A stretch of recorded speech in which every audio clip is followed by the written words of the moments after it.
Best away. Your husband is pretty handy to have around. He makes the world's best mac and cheese. He's in the Tickle Monster Hall of Fame. And he can teach anyone how to throw strikes. But a busted pipe and a basement full of water? Honey, I think we need a plumber. Is a little out of his league. That's where a homeowner's policy from Shelter Insurance comes in handy. We'll help get your house back in order and your husband back to what he does best. I'm Brent Wood. Let's talk about your auto, home, and life needs. You ready? Ready? 1, 2, 3, 4! It's the Morning Blitz with Ross Volkmer. Give me my cane.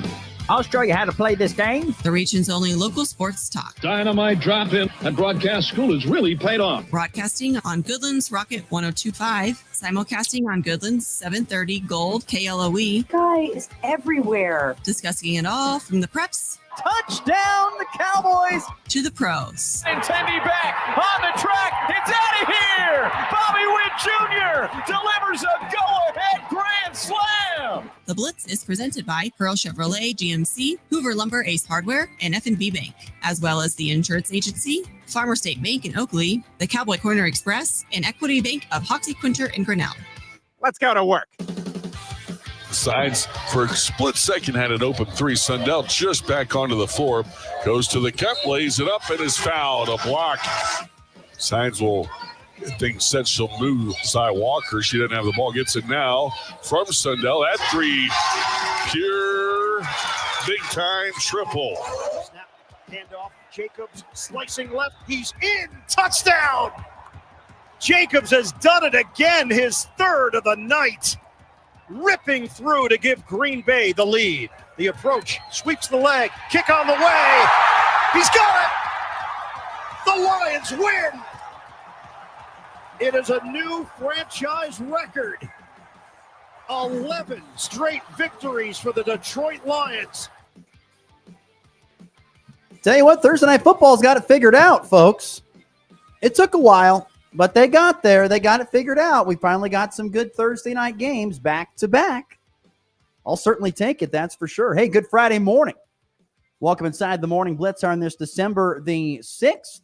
Currently sitting right now at a wonderful 30 degrees on our way to a high in the upper 50s, lower 60s here for this Friday. And a warm weekend ahead. Temperatures expected to be in the upper 50s to low 60s all weekend. But so glad you're able to join us here on this Friday morning for another edition of the Morning Blitz, where we've got a full show ahead today.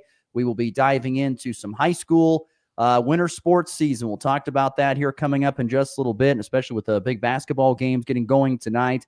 We will dive in as well with the weekend slate, look ahead to what to expect with whether it is, KU and K-State basketball, or maybe it's the Chiefs and the Chargers. And we'll also touch a little bit on conference championship weekend in college football as well. That's all coming up here on today's edition of the Morning Blitz. Also, we will be joined by Kansas Pregame Magazine's own John Betts. He'll be stopping by the program to give his thoughts on the winter sports season ahead. And I think it could be a very fascinating winter sports season, particularly in our neck of the woods. But once again, if you want to be part of the program, we'd love to hear from you on the F&B Bank text line. The number, as always, 785-899-2222. The number part of the Morning Blitz here on this Friday morning. Morning, Maxwell. How we doing today? Looked like you had a little technical issues. I don't know. You kept moving things around. It was really weird. Yeah, I had to move some things to a different studio. Well, I had to move the headphones to a different studio because I just got off the phone with the Ulysses head basketball coach, Matthew Cox, for their men's team. So I did an interview with him, and then I had to bring these back, and it messed everything up. But we're good now.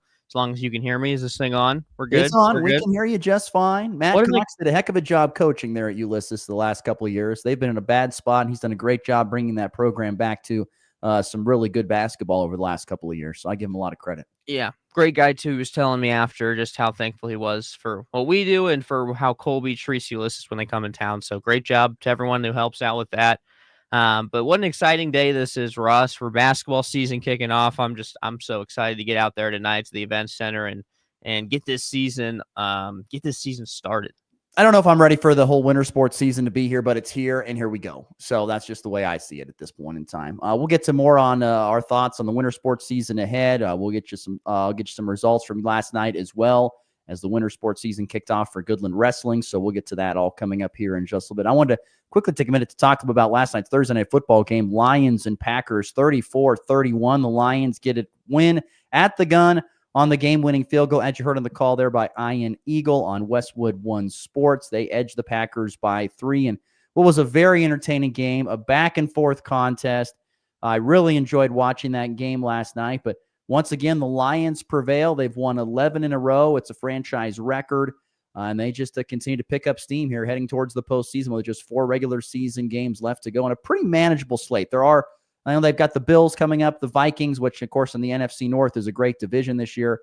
3 teams with over 9 wins on this season.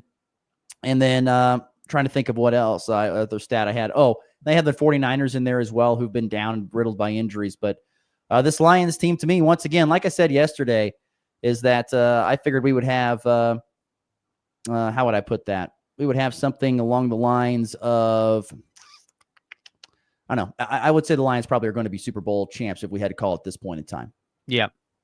Yeah, I would agree. And I think, that was just another showing of Dan Campbell is like, he's just an interesting case study. We've never seen a coach call football games the way he calls them. We've never seen an aggressive coach at the level of Dan Campbell. So it's so interesting to see, how his mind works through these games and how his aggressiveness doesn't win them games. Obviously, it is this year. It kind of backfired in the playoffs last year against the 49ers. So it's going to be interesting come playoff time. I'm sure he's going to stay with his aggressive mindset, but I love that call, Ross. I don't know about you. I love that call to go for it on 4th down there at the end of the game to drain the rest of the clock, to not give the Packers another chance to touch the football. I'm okay with it. I mean, we can all sit here and say, it worked out. That was great. I mean, we can all sit here and say that. If it fails, he gets crucified. That's probably the way it is. That's just the risk. But I know Dan Campbell does literally have broad shoulders, and I'm pretty sure he can shoulder that. I don't know. I mean, he takes some ballsy moves when I don't think you really need to. I mean, last night, that 4th down call he had on his own 30, which resulted in a Packers touchdown. I mean, didn't end up mattering when it was all said and done, but still, think about it. That was a pretty risky move right there. I mean, Dan Campbell coaches, I'm pretty sure, with his gut.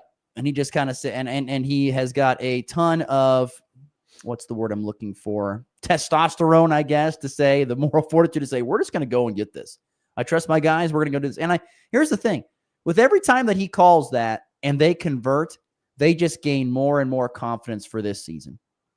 That's another big thing too. Yeah, 100%. That is 100% true. And I think that's a big part of it is the confidence that he has not only in his, Jared Goff and David Montgomery, Jahmyr Gibbs, but his offensive line is the best in the league, and it's not really close. So of course you're going to go for it on 4th and inches. You believe in your guys up front that they're going to be tougher than the guys on the other team up front. So just credit to Dan Campbell. But it's funny. It's like he's like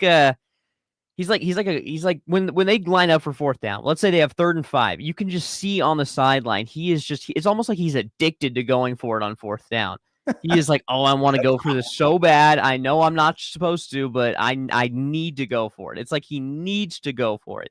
And guess what? He'll be in the clear until it bites him in the butt, and it happens in the Super Bowl or in the playoffs, and they don't end up getting the win because of it. It kind of did against the 49ers last year. He had another situation where it was, on his own side of the field. They went for it, didn't get it. 49ers with that comeback. So, I mean, it did kind of bite him in the butt a little bit last year, but, right now it's working. And especially in the regular season, I love the aggressiveness, but it's just so interesting to see his coaching style pay off. And with Ben Johnson, their offensive coordinator, he is incredible. And he's going to have a head coaching job here soon enough. Yeah, we thought, I know on this show, that he would be gone after last year, but him sticking around was massive. And more than likely after what this season will end up being for the Lions, probably a Super Bowl appearance or, an NFC, a championship game appearance, he will be somewhere else as an NFL head coach, no doubt about it. But I give a lot of credit to the Lions. They're a wagon right now, but hey, I tell you what, the Packers, Jordan Love had a couple of great throws last night. God, that one he threw with under pressure in that 4th quarter drive that went off the defender's fingertips and caught by Watson down the sideline. That was a hell of a throw. So, if you're a Packer fan, yeah, this one stings a little bit, but this is a good football team. That NFC North division is loaded. Yeah, but the problem is for the Packers is their 4 losses are against the 4 good teams they've played. they haven't really beaten the best team they've beaten is the Texans. Mm. The 4 losses they have are to the Lions twice, the Vikings, and the Eagles. And those are the 4 good teams they've played so far. So, this is a good football team. Don't get me wrong, but they're not winning the games that they need to be winning to take that next step up in the right direction. But if you look at this Wisconsin or this Packer roster, if you look at it, and you take out Jordan Love and maybe even Josh Jacobs, I mean, are a lot of these guys you probably don't know if you don't watch a lot of football. 100%. You don't really know them. Do you know Tucker Kraft?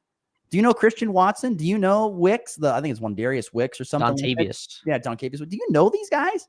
If you don't watch a lot of football, I mean, Dak Prescott. You know a lot of these.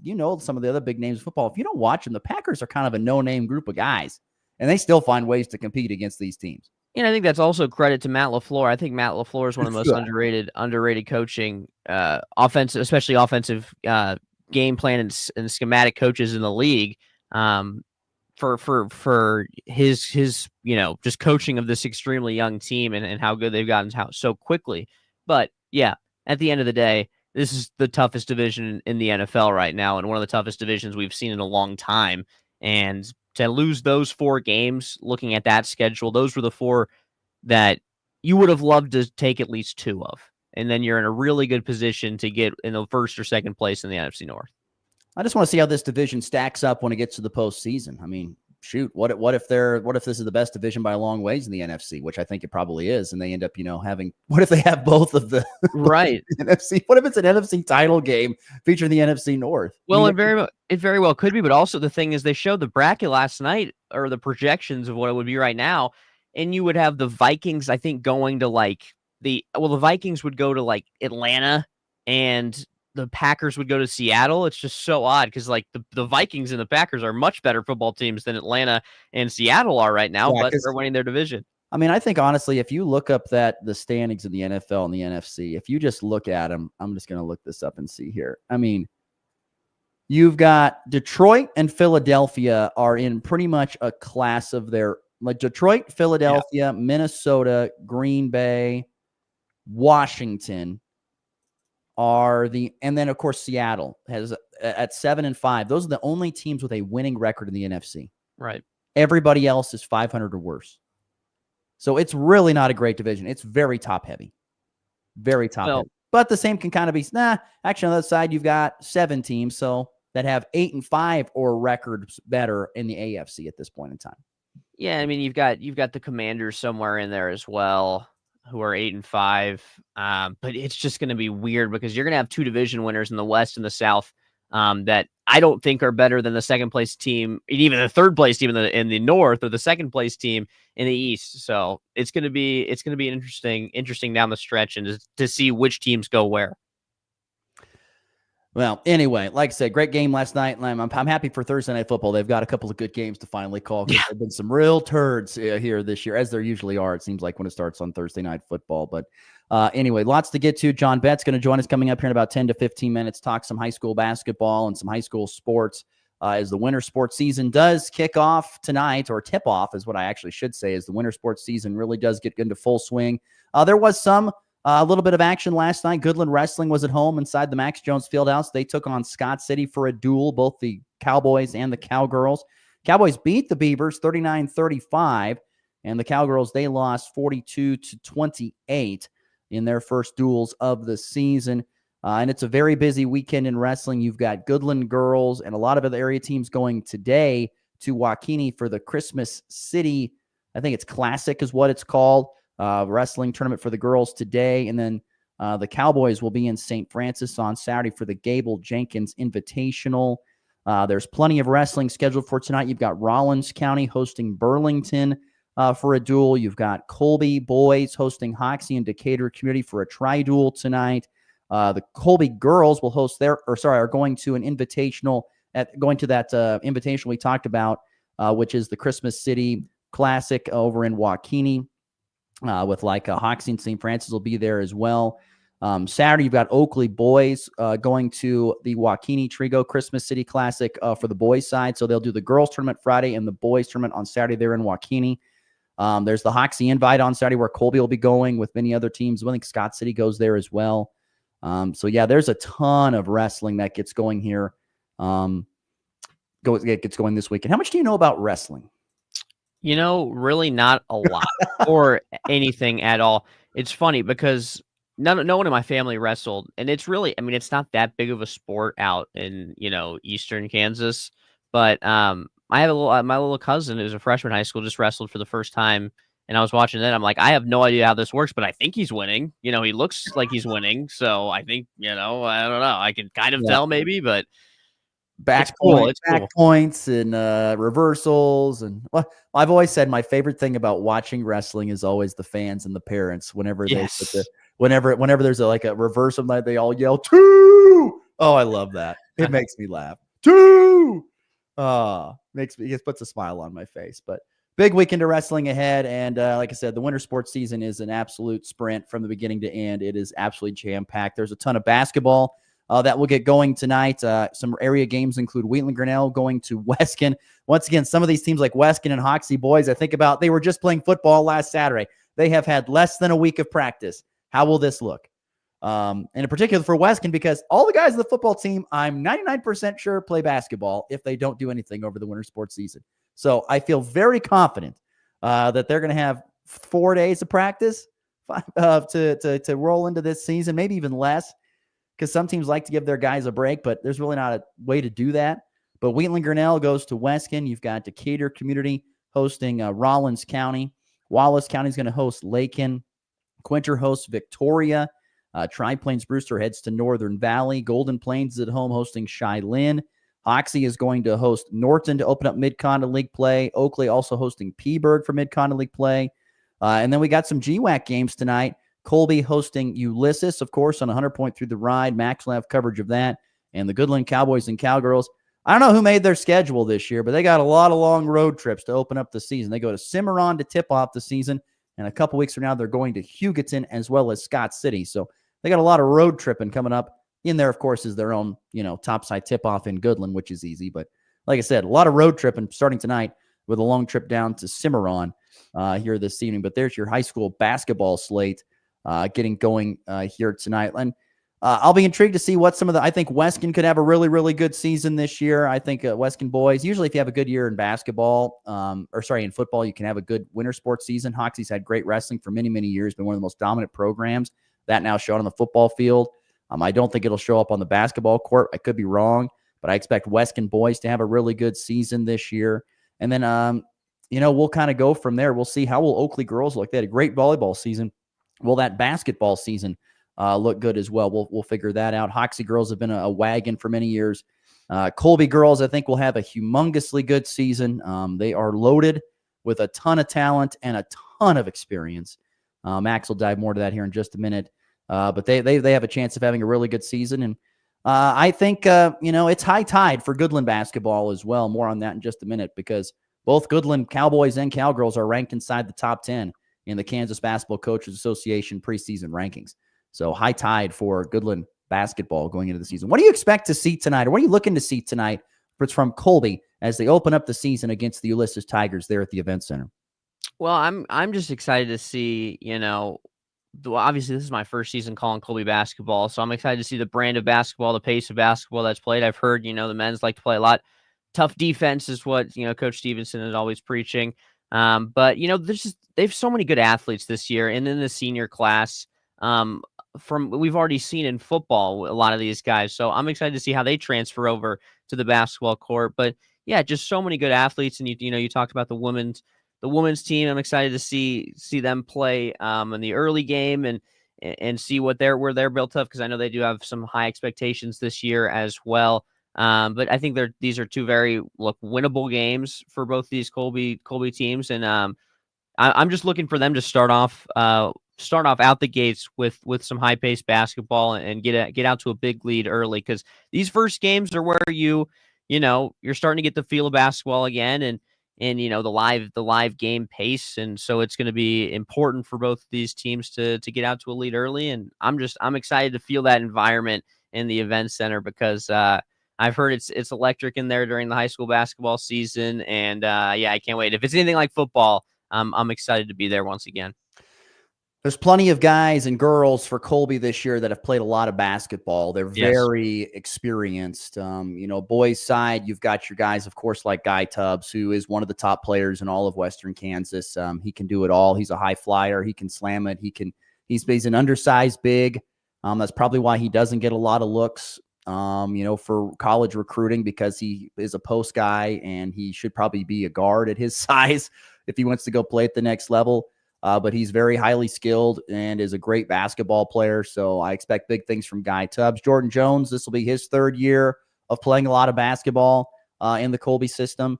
And so I expect he kind of, I think, had a little bit of in my opinion, a little bit of a down year last year, but I expect him to bounce back this year. And then it kind of just comes down to whoever can kind of fill in behind those guys for Colby. That was kind of the big thing last year. I think, I don't know if it was not Talon Warwick. I was trying to think of somebody else. Foss. There we go. Braden Foss. I think they tried to fill in a little bit there. They need a few more guys to step up behind those two. Absolutely. In order to have a really good season, I think.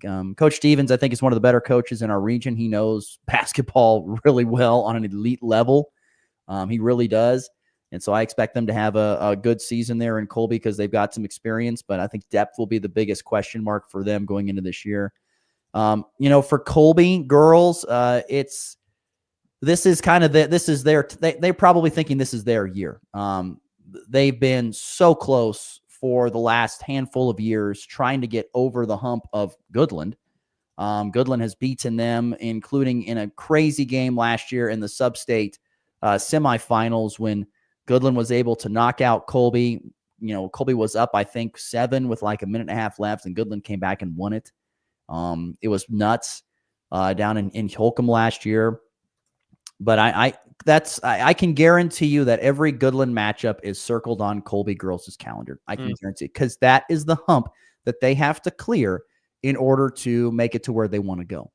And that's going to be a fascinating matchup going forward, because Bill Bierman and the Cowgirls have had Colby's number the last few years, and every single game, Colby just gets a little bit closer and a little bit closer. Is this year the year where they get it done?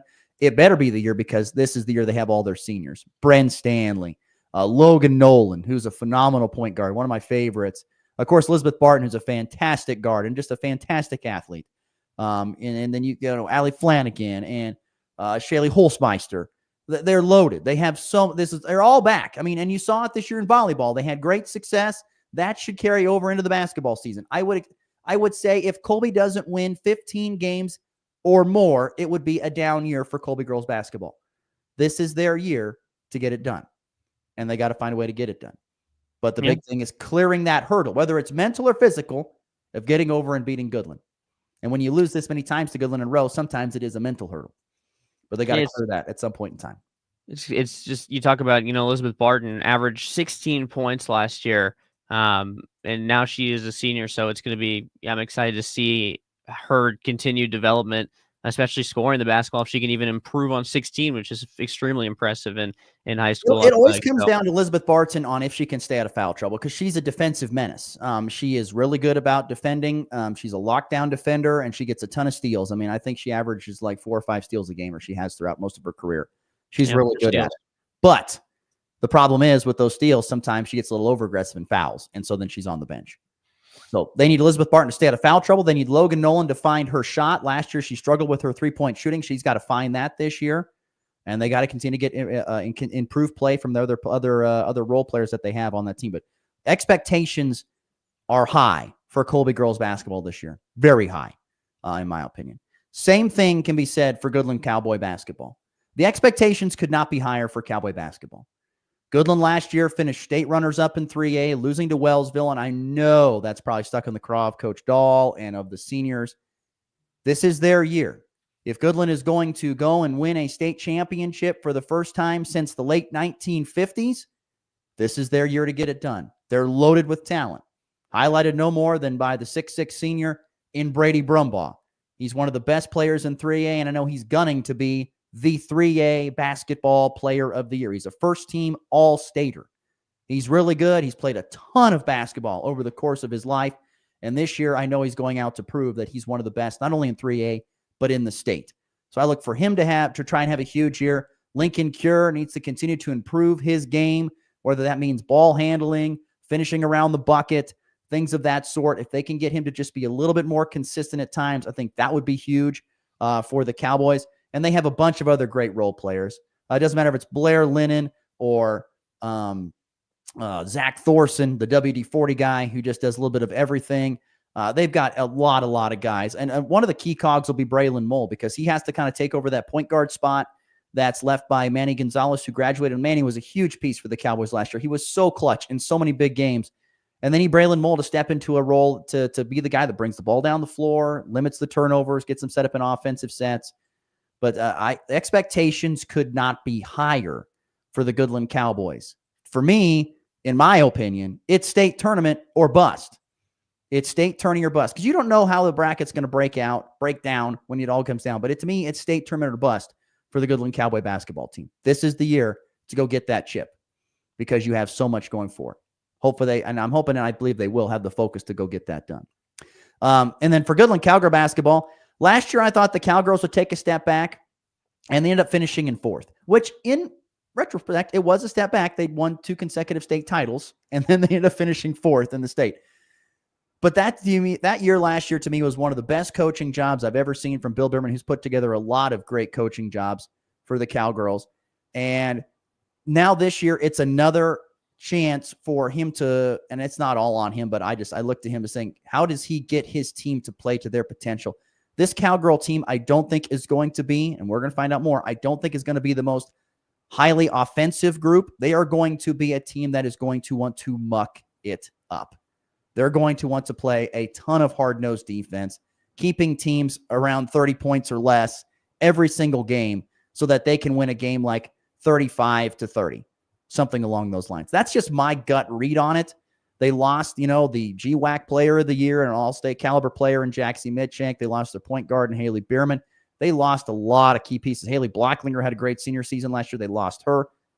But now you've got girls like Marie Martin, your third leading scorer. Now she has to step up her role. How much can Marie step up her role? How can Libby Cure step up her role? Hope Bierman step up her role? How can all these people step up their roles to try and have a really good season? I still believe that they could have a good season, but there's a lot of questions that need to be answered in order to find that out.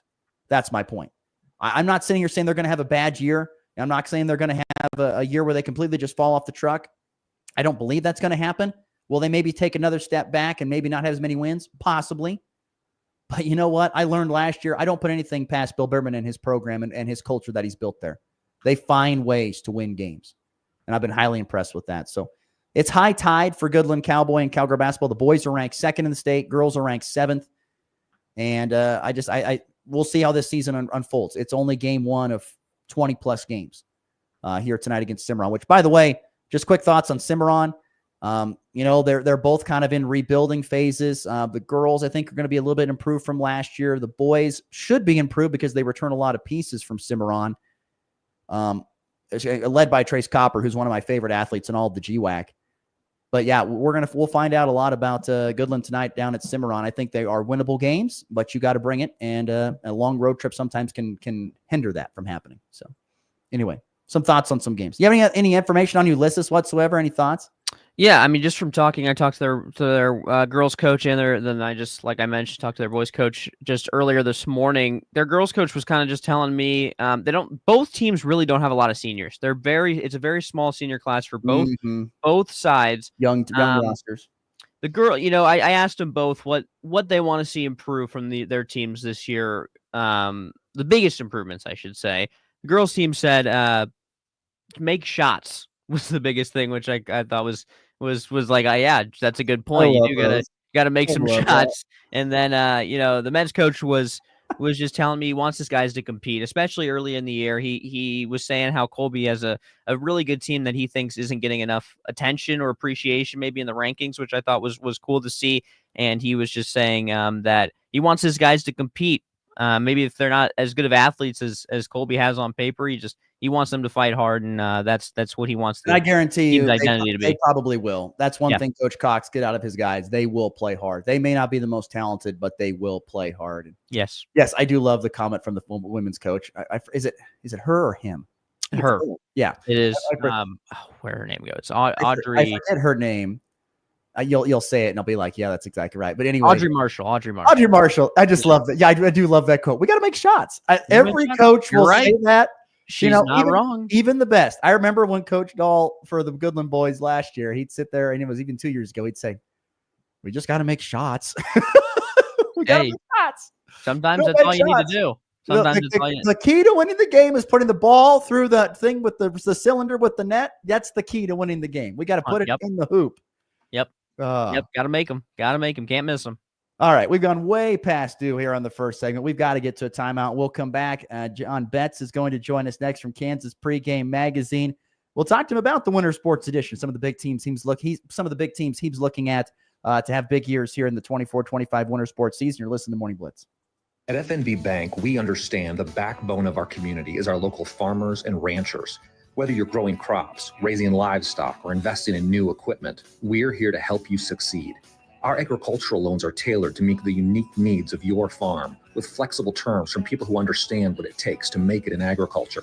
When you partner with FNB Bank, you're working with neighbors who know the land and are invested in your success. FNB Bank, rooted in our community, growing with you. Member FDIC. Good morning. This is Kate Thompson with the Anderson Trade Group. Today is Friday, December 6th. And on the overnights last night, March corn higher 1 1/4 at 436 1/4. May up 1 1/2 442. July up 2 at 445. September up 1 1/2 at 432. January soybeans up 2 1/2 on the overnights at 996 1/4. March up 2 1/2 at 1001 1/2. May up 2 1/4 at 1012 1/4. July up 2 at 1024 1/4. Chicago wheat, the March contract higher 1 1/4 on the overnights at 559 1/2. May up 1 1/2 at 568 1/4. July up 1 1/4 at 573 3/4. September soft wheat up 3/4 cents at 585 1/4. Kansas City wheat, the March contract higher 2 1/4 on the overnights at 554 3/4. May up 2 1/2 at 562 3/4. July up 2 1/4 at 569 3/4. September hard wheat up 1 3/4 at 581 3/4. On the stock market this morning, the Dow up $48 at 44,915. The S&P up 7 at 6,095. The Nasdaq up 22 at 21,495. Gold higher $10 an ounce at 2,657. Silver up 23 cents an ounce at 31.77, and crude oil down 88 cents a barrel at 67.42. If you have any questions about marketing grain or would like to talk about risk management options, give our Colorado office a call, John Hankey or John Stiles at 970-744-4484. Goodland, Kansas, 1976 is where it all began for Hayden Outdoors Real Estate. Over 200 brokers and agents from coast to coast. We're still going strong. If you want to sell your farm, ranch, hunting property, needing a land valuation, or in the position to purchase your next property, give our team a call at 866-741-8323. That's 866-741-8323. Or visit HaydenOutdoors.com. Hayden Outdoors is the brand that sells the land. Ready to elevate your drive? Pearl Chevrolet GMC has unbeatable offers on the 2024 lineup. Right now, get 0% APR on the powerful GMC Sierra.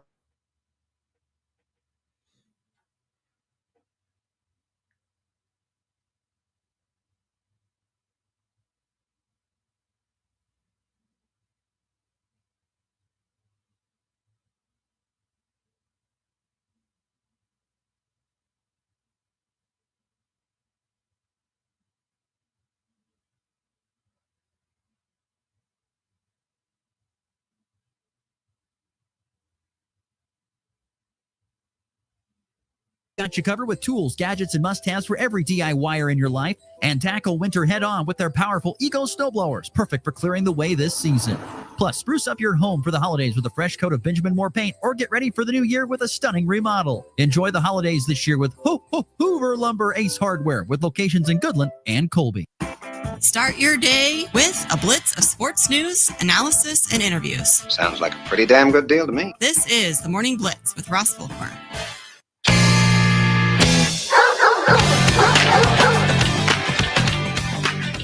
7:41 in the Mountain Time Zone, 8:41 in the Central Time. Glad you're with us. As always, the FB Bank text line is open. Thoughts and comments are welcome. 785-899-2222. We go to the Hoover Lumber Ace Hardware hotline, though, now for our guest of the day. That is John Betts of Kansas Pregame Magazine. He's a little bit under the weather, but he's toughing it through for us. Thanks, John. We appreciate you gutting it out for us, buddy. Yeah, I tell you, this this turnaround season has been difficult, and I don't want anybody to feel sorry for me, but I put a lot of hours in getting the winter magazine wrapped up, and I'm just not as young and spry as I used to be. And I think I came down with a little illness here that slowed me down a little bit, but I think I'm on the mend. Well, I saw the winter magazine was out, of course, for online. If you want to read some of that, I read some of that. Some great work as always. What were some of the fun things about this winter edition? Well, if I'm being honest, it was probably the least fun winter edition that we've done so far. I mentioned I turned 50 this year, and there are a number of things that when you're a young man that you just don't see coming. I have to wear reading glasses constantly anymore. That was never a thing. So I spend a lot of time looking for reading glasses and putting them on and sliding them down so I can see stuff far away from me and things like that. And then accuracy is incredibly important to us. And we get great communication from the basketball coaches. Wrestling coaches, there tends to be a little bit more transition. There tends to be a little bit more Rule 10 wrestling coaches. And sometimes it's really difficult to bring all the information together. And this was just, it was just really a monster to put together this year. We are out later than we would like to be. And also, I love social media. I appreciate a lot of the things that the internet, despite what my dad thinks, I think it's here to stay. What it has brought in terms of immediacy and excitement and things like that.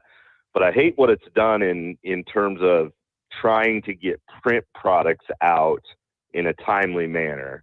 And you know what I say anymore about the magazines is that we're probably not going to be first with information. So what we really try to hang our hat on is that we're going to be the best. And all that said, there are always a lot of fun things about putting these publications together. Obviously Hoxie, and this is hyperbole, but that's what we do in this business. Axtell just finished up a record-setting streak of 4 consecutive state titles and the longest win streak in 8-man history. There's a potential that they are legitimately the best 8-man program that has ever played football. They would have 45'd probably every team in the state this year. And your Hoxie listeners might take offense to that, but when they take a look at what they did to Victoria, and you consider how close Hoxie played Osborne and the closeness of those West Side matchups, it's very likely that this Axtell team would have 45'd everyone. So the hyperbole is, are they the best 8-man team that's ever played? Well, similarly, Hoxie Wrestling, they have a string of 4 straight state championships, and they're looking to put together a 5th. Of course, they head into the season. The coaches put together a preseason rankings, and they say Norton's the favorite in the 3-2-1A classification. But if they are able to string together a 5th straight title, are we talking about this being the best program in the history of high school wrestling? And of course, there's a lot of people up in Northwest Kansas. If they're listening to this right now, Norton fans, St. Francis fans from the 80s and the 70s, there's a lot of those people. We probably don't have a lot of Goddard fans listening, but they're one of the most dominant programs in large class wrestling. But if Hoxie is able to string together another state championship season, we're potentially talking about one of the best all-time, we're talking about one of the best all-time wrestling programs regardless, but can they stake a claim to that? We are the best that ever has it done. And then I also love about Hoxie is when you look at how that community is they have such all-around athletic success. Of course, they had such tremendous girls basketball success under Shelley Hoyt. They've had great boys basketball teams. Of course, we're coming off of an 8-man football state championship. Hoxie just whatever season it is, they strap it on and they're ready to play. I want to quickly get your thoughts on just the football season. Just a quick recap, your thoughts on what you saw now the football season is all done. I think it was. I feel like the classifications for the most part ended up being much deeper and much closer than from top to bottom than we've maybe seen in the recent past. Of course, you had a very dominant Andale team. You had a very dominant Axtell team. The west side of the 8-man 1 bracket was clearly better, but a lot. There were a couple other contenders. Certainly, Wichita County, South Central. Although they weren't able to hold up down the stretch, but those were really good teams.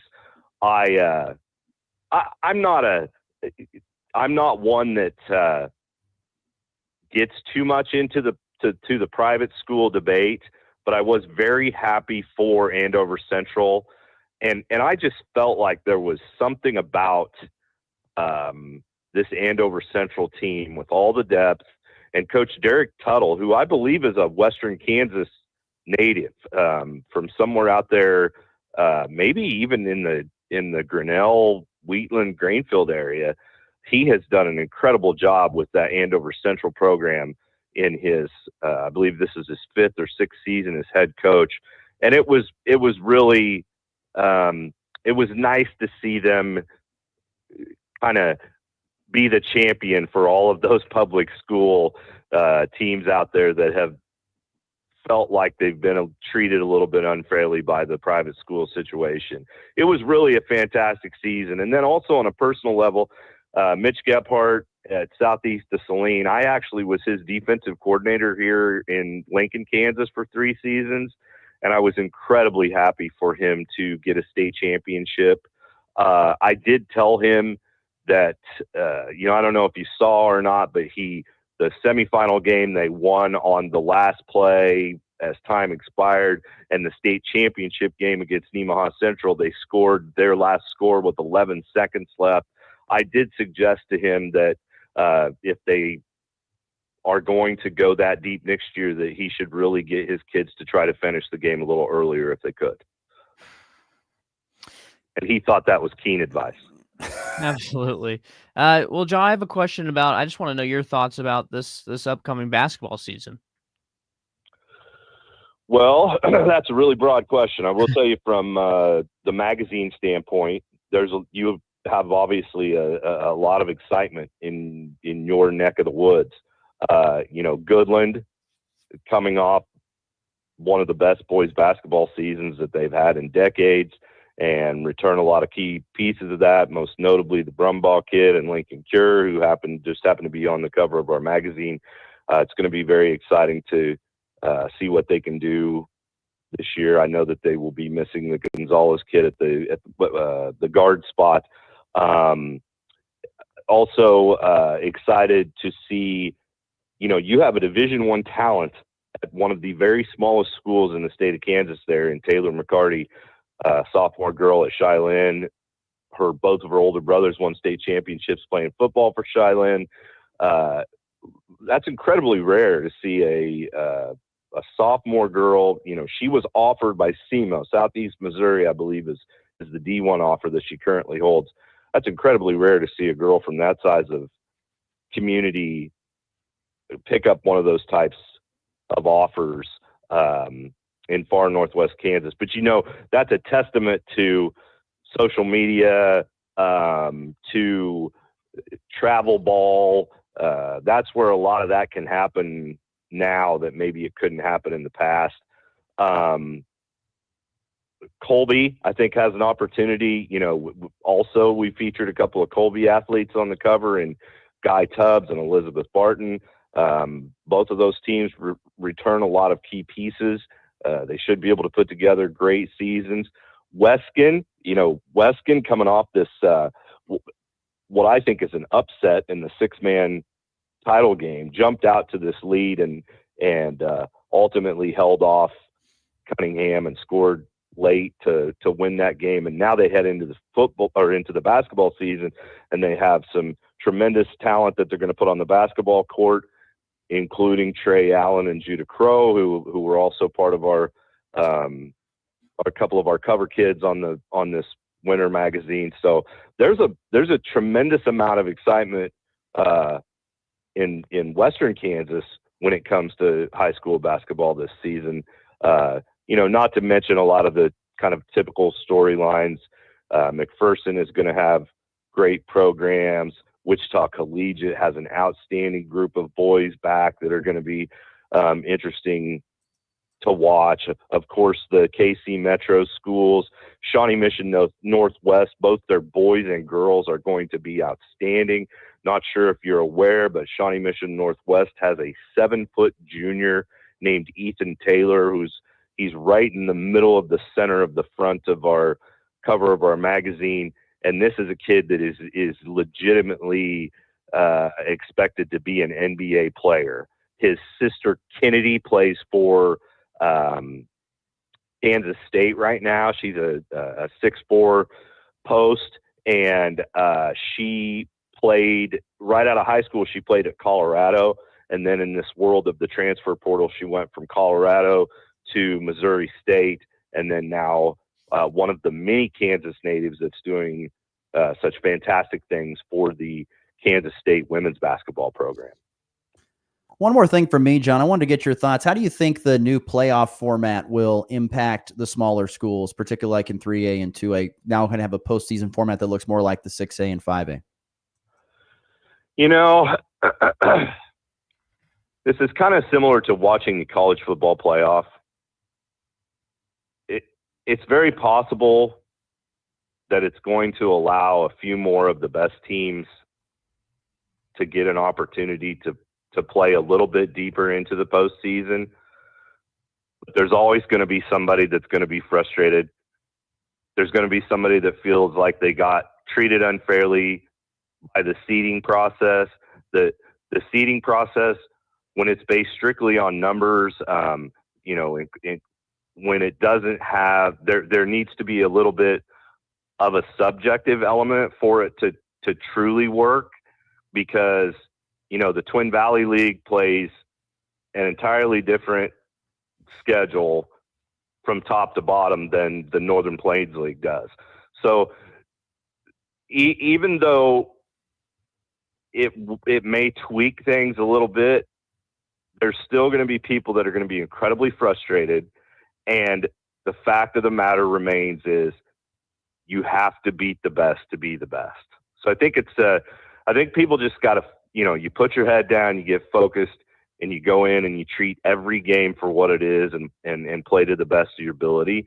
And if you lose in a heartbreaker to an eventual state champion and you don't find yourself in the tournament, that can be frustrating, but you also need to remember that that's nothing to hang your head about. That it can be frustrating, but we can't have adults throwing crazy fits on social media. We need to be holding up a better example for our young people. Once again, that's John Betts of Kansas Pregame Magazine joining us on the Hoover Lumber Ace Hardware Hotline. John, thank you so much. We talked to you longer, but we're up against the clock, my friend. We'll have to catch up later, okay?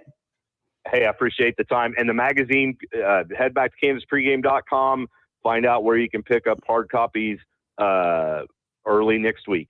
Sounds great, buddy. Thank you. Be well. We'll talk soon. Thank you. Bye-bye.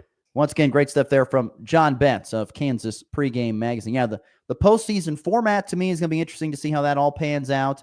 It used to be you kind of had, your little pods, Southwest Kansas was here, Northwest Kansas was here. You kind of potted up like that, and then you'd play. But then what would happen is you'd get like 3 ranked teams in one pod, and only one team would be at state. When it's all said and done, you had a couple teams that weren't.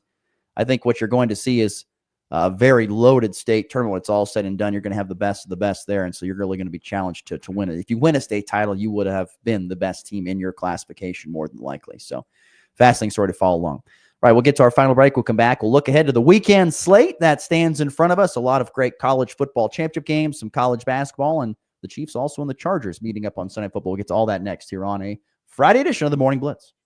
This holiday season, Coons Russell Funeral Home sends our heartfelt wishes to you and your family. As we cherish the season's traditions, we also honor the memories of those we've lost. We are dedicated to providing support through those difficult times. From our family to yours, happy holiday. Your livelihood is important to you. You work hard to succeed in your farming operation, crop, livestock, home, vehicles, and special needs. We have you covered. Discounts are available for new business, remodeling, hail-resistive roofing, multi-policy, and many more. Optional coverage endorsements as well for machinery ingestion and equipment breakdown. Umbrella coverage for additional coverage on your home, farm, and auto. See the girls at the insurance agency at 1020 Main in Goodland or call 785-899-5011.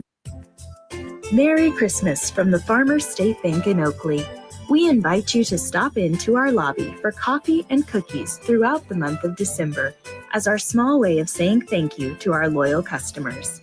We appreciate your business in 2024 and throughout our 117 years of community banking and look forward to serving you in the new year.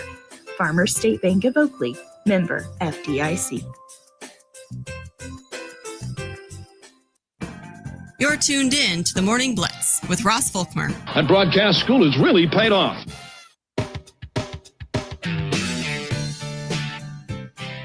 It's a very, very full slate. Of course, with football and basketball, the crossover season, as we like to call it. Lots of things going on here this weekend. Of course, 100 Point Through the Ride. You can hear Chiefs football on Sunday night as they host the Chargers. How you feeling about that matchup tonight or on Sunday, Max? I feel good about it. You know, it's always fun. Sunday night football against the Chiefs with the Chiefs and Chargers is always a good time. It feels like there will inevitably be a Travis Kelce touchdown late in that game to kind of swing things towards the Chiefs. That's kind of what always happens when we play the Chargers. But I'm pumped up. It's Sunday night. Chargers chance to win the 9th straight AFC West championship. And it's going to be a good one. And it's at home. I feel like all the primetime games against LA always end up in Los Angeles. I remember the last time Los Angeles. This one's in Kansas City. I know. That's what I'm saying. I think the last time that the Chiefs played the Chargers at home in a primetime game, remember that was that first ever prime Thursday night football game when Jalen Watson had that pick six to really shift that game. But yeah, it's always fun when it's the Chiefs and Chargers, and these are two kind of scrappy power football teams now out of nowhere that these two teams have become with Harbaugh as the Chargers coach, and with the Chiefs how they're playing this year, they've kind of switched their identities a little bit. So it's going to be interesting. Well, we know one thing for sure. It will be close because... Ernie, I told you, I'm going to make you good TV. It's just what I do. It's just what I do. You've never seen me win a blowout. I just keep it real close to the end. So we know that's going to happen. It'll be a good game. More than likely, hopefully the Chiefs can pull it out, who are currently 4-point favorites going into this. There is plenty of college basketball on tap. Early morning tip-off for Kansas State. They're tipping off at 10:30 a.m. Central Time against St. John's tomorrow for college basketball. You can hear that on 100.3 The Ride. Also tomorrow, you've got Nebraska at Michigan State for their Big Ten opener. Colorado's going to host Colorado State, one of their final games before Big 12 play. Kansas will then on Sunday be at Missouri with an 11 a.m. tip-off, which you can hear on Flyover Country 97.9. How much is your blood pumping for that game? I'm pumped. I love beating Missouri in baskalways because they're always lose to Missouri though. We're not going to lose to Missouri. You didn't think you probably lose to Creighton either.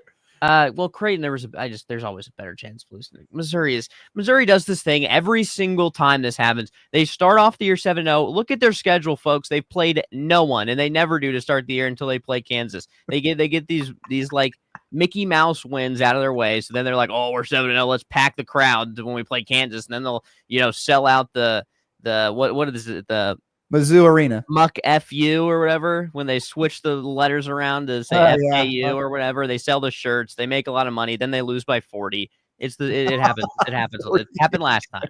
So I'm not worried. I love beating Missouri. Love them. Wasn't that at Kansas though? Wasn't the last one in KU? The last one was, but the time before was in Kansas City, wasn't it? Was at no, there was one at MU. There was a couple. Okay, one at MU where that happened, and yeah, they it's the same thing though. They win 7 games against nobodies, but I'm pumped up for it still. All right, before we get to the walk-off, what championship game in college football are you most interested in here on Saturday? And tonight, there are 3 tonight. So you've got West Kentucky, Jacksonville State, UNLV, Boise State's a big one. That is in Boise, by the way. That'll decide who's going to be the group of 5 represented more than likely. Tulane at Army is another one. Then you've got Iowa State, Arizona State, Ohio, Miami, Ohio, Georgia, Texas, Marshall, Louisiana, Penn State, Oregon, and Clemson, SMU are your slated games this weekend. Could you imagine if UNLV won? Like, I feel like it's been Boise State's, like, they've been that team to make the college football playoffs. Yeah. If UNLV just wins, that would be insanity. Well, how about this for insanity? What if UNLV goes and they're doing it with the second quarterback? Remember, because Matt Sluka dropped out after like 3 or 4 games after they beat KU. Yeah, remember that? Yeah, who knows? They have a good football team though. They've got a good football team. Boy, it's hard not to say Texas, Georgia. You know, it's hard not to. That is just such a fascinating matchup. And I can't wait for that one. But I mean, look, all up and down, you can't miss. You really can't miss. Clemson SMU is going to be great. That's fighting for a spot. Iowa State, Arizona State, obviously fantastic. So Tulane Army, that's a great game too. I think one thing that here's my thoughts on it. Tonight's game, very interesting, like we mentioned for Boise State UNLV, because if UNLV wins, they're in, and that's so weird considering all the storylines they face this year. And boy, Barry Odom, what a coaching job he's done there in Vegas.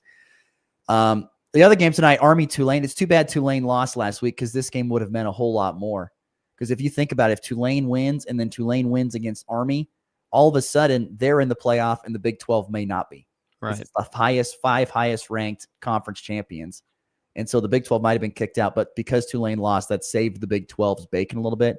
And I'm disappointed because I would love to have seen Army in the college football playoff, but that's just not going to happen because they're lost to Notre Dame. Yeah. The biggest game to me on Saturday, probably 2 of them, are Penn State, Oregon, because I just want to see if James Marshall can't win the big one. He can't do it. But what if he wins this? Yeah. That'd be nuts. I don't see it. I don't think it's going to happen, but what if it did happen? And then Clemson at SMU is super intriguing because I think SMU could go from being a top 10 team in the cultural playoff to being out. And could Clemson would jump them, right? Yes, Clemson would drop them. I feel like, that's tough for SMU. I feel like Clemson's just looking at it. And then we'll hear all the coaches complain about how it's not worth playing in the championship game because if we lose, we're out of the playoff. Right. I mean, that's tricky, but Clemson's going to have that chip on their shoulder. I feel like SMU is going to kind of play a little more defensive just for that reason. It's crazy, but Clemson's going to come out guns a-blazing because why not? I don't know. It's going to be a great weekend. I can't wait to watch. I'm going to be super stoked. I'll be glued on Saturday night. A 3-run walk-off home run, a game-winning walk-off with a walk-off. His second walk-off hit of the season. In walk-off fashion. That baby's go. Some other quick college football news. 4 all Big 12 first-teamers for Kansas and Kansas State players.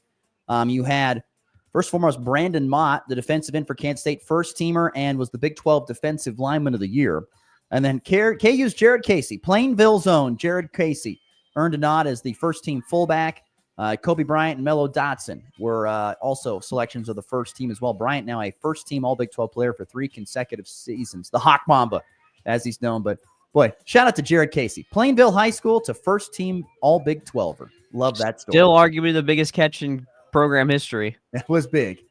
Arguably the biggest catch in program history. Turned this whole thing around. So he did. He was at the precipice of it. That is for sure. And, of course, did you see the story about Bevo? He can't go to the Big 12 title game because he won't fit. He won't fit. You know, I saw someone said that they should get another Bulldog and put a Texas helmet on it and just call it Bevo for the game against Georgia. Bulldog. Now you're not going to bring Bevo. I know. It's just, hey, it's the way it's going to be. That wouldn't happen if they played it in Jerry's world. Probably not. They'd find a way to make that work. He'd get blinded by the sun, though.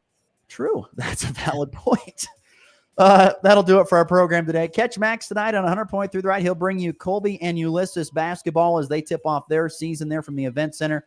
We'll be fueling up the car and headed down to Cimarron. We'll bring you Goodland Cowboy and Cowgirl basketball as they take on the Blue Jays tonight right here on Rocket 1025. Hope you tune on in and enjoy the coverage. For Max, I'm Ross. We wish you a very great weekend, and we'll see you back here on a Monday for weekend winners and losers and so much more. It's been the Blitz. See you on Monday.